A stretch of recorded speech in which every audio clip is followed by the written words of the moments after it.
去年4月初3大地震，新北环状线和地震震歪去。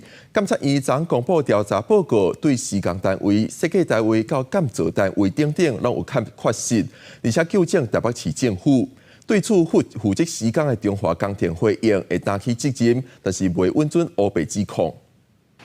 去年0403地震，台北在分环状线发生损坏灾情，岗位指出，为施工单位、设计单位到建造单位等拢有不同程度的缺失。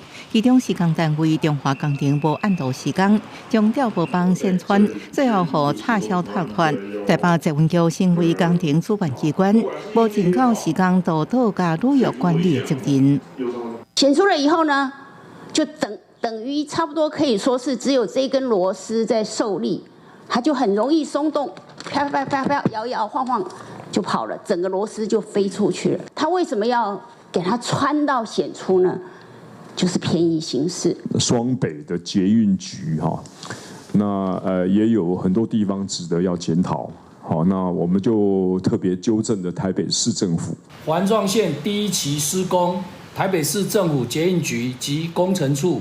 均依照契约及工程会相关规定落实品管相关作业，并有资料可查。针对监面纠正，台北财运局回应，施工过程财运局甲工程处拢照契约甲工程会规定，都是品管作业。中华工程表示，这摆财损对规个工程非常有限，将原因责乎中钢施工问题明显不合理，佮强调被逃避应负责任，不过也无向分凊彩无赖。双北市政府向中钢求偿19.27亿，好友也透露求偿上新进度。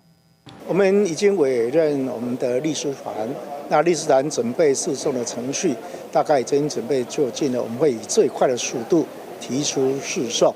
北市财运局表示，后续会甲新北市斗阵对中华工程提起诉讼求偿，目前进行相关程序当中，按算3月底提告。记者综合报道。